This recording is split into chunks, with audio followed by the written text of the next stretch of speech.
বলছেন যে 2026-এ 226 পেতে পারি, 230ও পৌঁছে যেতে পারে আমাদের সংখ্যা। হ্যাঁ, 321ও পৌঁছে যেতে পারে, কোনো অস্বাভাবিক কিছু না। কারণ তৃণমূল পারে না এমন কোনো কাজ নেই, আর মানুষও তৃণমূলকে দেখে করতে পারে না এমন কোনো কাজ নেই, যেটা মানুষ করে দিয়েছেন। খেলা শেষ। হিন্দি স্ট্রং রুম পাহারা দেবো, প্রয়োজনে 3 দিন রাস্তায় থাকবো, গণনা কেন্দ্রে থাকবো আমি বলছেন। আসলে পঞ্চায়েত নির্বাচন, মিউনিসিপ্যালিটি নির্বাচন, কর্পোরেশন নির্বাচন, এই নির্বাচনগুলো তৃণমূল কংগ্রেস যেভাবে করেছে,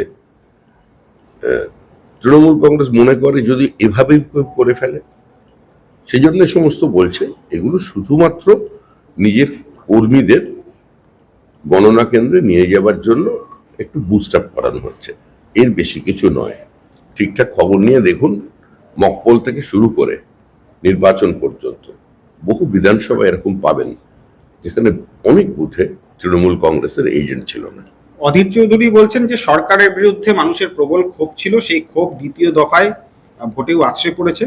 মমতা বন্দ্যোপাধ্যায়ের বিরুদ্ধে প্রচুর ভোট পড়েছে। তৃণমূল 40 ভোট পেলে বিরোধীরা 60 ভোট পেয়েছে। ভোটের ফল নিয়ে পর্যবেক্ষণ অধীর চৌধুরী। দ্বিতীয় দফার বড় অংশের ভোট বিজেপির পক্ষে গেছে বলে অধীর চৌধুরী বলছেন। দেখুন, অধীর চৌধুরী রাজনীতি বোঝেন, মাটি চেনেন, মুখ্যমন্ত্রীও চেনেন, দুজনেই জানেন ভোটের ফলাফল কি হতে চলেছে। নিজস্ব রাজনৈতিক বোধ থেকে এবং দীর্ঘদিনের রাজনৈতিক অভিজ্ঞতা থেকে মুখ্যমন্ত্রীও যে কথা বলেছেন তৃণমূল থাকলে আবার দেখা হবে, সেটাও ঠিক, এবং অধীরবাবু যেটা বলছেন সেটাও ঠিক। 13 এপ্রিল কয়লা পাচার মামলায় অর্থ তছরূপের অভিযোগে যে গ্রেপ্তার করা হয়েছিল বিনেশ চান্ডেলকে, আইপ্যাকের ডিরেক্টর, তিনি ভোট শেষ হতেই জামিন পেয়ে গেলেন। জামিন পাওয়ার তো একটা আইনগত অধিকার আছে, প্রত্যেকেই জামিন পেতে পারে। জামিন পাওয়ার অর্থ এই নয় যে তার উপরে যে অভিযোগগুলো ছিল সেগুলো সম্পূর্ণ খারিজ হয়ে যাওয়া। গণনা কেন্দ্র পরিবর্তন নিয়ে আদালতে গেল, কলকাতা হাইকোর্টে গেল তৃণমূল কংগ্রেস, এবং একাধিক গণনা কেন্দ্র পরিবর্তন করা হয়েছে এই অভিযোগ তুলে কলকাতা হাইকোর্টের মামলায় করতে গেল তৃণমূল কংগ্রেস। তৃণমূল কংগ্রেস চিরকাল গণনা পরিবর্তনের জায়গা বদল করেই নির্বাচনে বিরোধীদের উপরে আক্রমণ নিয়ে আসে। বেছে বেছে এমন কিছু এলাকায় ভোট এর গণনা কেন্দ্র তৈরি করে যেখানে অন্য কেউ ঢুকতে পারে না। তৃণমূল কংগ্রেস এখনো মনে করছে যে লুটটা অব্যাহত রাখবে, কিন্তু সেটা সম্ভব নয়।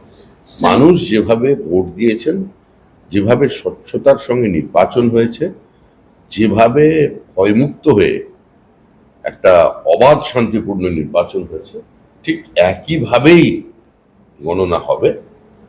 কেউ এর মধ্যে কোনো পরিবর্তন আনতে পারবে না। তবে আবার বলছি, খেলা শেষ। বিহারের কর্ণশ্রীতে গতকাল রাতে আরএসএস কর্মীর বাড়িতে 20 থেকে 30 জনের হামলা এবং তাকে বেধড়ক মারধর করা হয়েছে বলে অভিযোগ, তৃণমূলের বিরুদ্ধে অভিযোগ কি?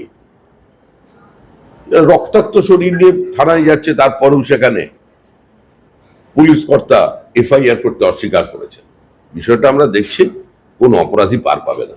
বিহারের পশ্চিমেও গতকাল রাতে এই ধরনের ঘটনা ঘটেছে এবং তৃণমূল কাউন্সিলরকে, প্রাক্তন কাউন্সিলরকে মারধর করা হয়েছে বলে অভিযোগ করছে বিজেপি কর্মীর বিরুদ্ধে। মাথা থেকে গিয়েছে সেই অভিযোগ করছেন রত্না চট্টোপাধ্যায় নিজে বলছেন বিজেপি কর্মী। বিজেপির এত শক্তি হয়ে গেছে, ভাবলেও আর ভালো লাগে। এই ধরনের মারামারি, মাথা ফাটাফাটির মধ্যে আমরা নেই।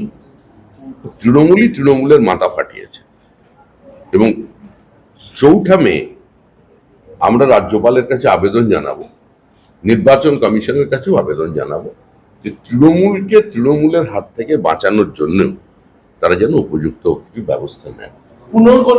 পুনর্নির্বাচনের আপনারা আবেদন করেছেন ফলতা সহ একাধিক জায়গায়। সিইও নিজে মনিটর করছেন রিপোল, এবং ডায়মন্ড হারবার যেখানে ফলতা পড়ে, সেই ডায়মন্ড হারবারের রিপোল পর্যবেক্ষণের জন্য ইতিমধ্যে সুব্রত গুপ্ত তিনি পৌঁছে গিয়েছেন ডায়মন্ড হারবার। দেখুন, আমরা আমাদের দাবি জানিয়েছি নির্বাচন কমিশনকে, এবং ঘটনার সত্যতা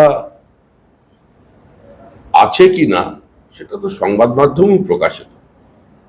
আমরা তথ্য সামগ্রী যা আমাদের কাছে আছে, যা অভিযোগ আছে, সেটা নির্বাচন কমিশনকে জানিয়েছি। এরপর নির্বাচন কমিশন তাদের সিদ্ধান্ত নেবে। শেষ প্রশ্ন শ্রমিকদা, সেটা হচ্ছে যে এসআইআর এর গুঁতো খেয়ে মানুষ দলে দলে ভোট দিল, এত পার্সেন্টেজ পোল এটা দেখে আপনারা মানুষের- এক সেকেন্ড এটা- এত পার্সেন্টেজ পোল দেখে আপনারা উল্লসিত হলেন, কিন্তু এই ভোট যে আপনাদের পক্ষে যাচ্ছে বা চলে যাচ্ছে, এটা কোন অঙ্কে আপনারা ভাবছেন, কেন ভাবছেন? আমরা তো কিছুই ভাবছি না, আপনারা আমাকে তো ভাবতে বাধ্য করাচ্ছেন। আমরা কিছুই ভাবছি না, আমরা বলছি খেলা শেষ। Shamim, like CM Goriyaate said আপনাদের- that she'll be on ground if required on the counting day. What is BJP's preparation for May 4? I mean, on the result day? How? Mamata Banerjee for election against common people of West Bengal, and people had applied their mind that under any circumstances they're going to oust Trinamool Congress, and Trinamool Congress passes away. Trinamool Congress একটা কথা বলছে যে মহিলা vote সম্পূর্ণ তাদের পক্ষে গিয়েছে এবং আগামী ফলের দিন লক্ষ্মীর ভান্ডারে প্রত্যাবর্তন হবে তাদের। আমি তো শুনেছি শিশুদের ভোট তৃণমূল কংগ্রেসের পক্ষে, ভোট গেছে তৃণমূল কংগ্রেসের পক্ষে। যারা এখনো ভোটাধিকার পাননি ওই ভোটটাই তৃণমূলের পক্ষে। গড়িয়াতে আপনাদের পোলিং অফিসার তাকে মারধর করার অভিযোগ উঠছে। আর এসব মারামারি গল্প ছাড়ো, এখন কত কি হয়ে আপনাদের যাচ্ছে। পোলিং অফিসার শেষ প্রশ্ন, আচ্ছা, আমরা বুঝে নিচ্ছি এখন। শেষ প্রশ্ন, কাউন্টিং সেন্টার যেখানে এর আগেও বিভিন্ন সময় বিভিন্ন অভিযোগ উঠেছে বিজেপির তরফে, সেই কাউন্টিং সেন্টারের জন্য রাজ্য সভাপতি তার কর্মীদের কি বার্তা দিয়ে রাখছেন? কারণ স্ট্রং রুম, কাউন্টিং সেন্টার, এটা কতটা সব- প্রস্তুত বিজেপি? আমরা কি বার্তা দিচ্ছি এবং কি বার্তা দেব, আমাদের প্রস্তুতিটা কি, সেটা আমরা যদি জানাতে পারতাম তাহলে আপনার খবরের সুবিধা হতো। দুঃখিত, সেটা আমি কিছু বলবো না। Thank you.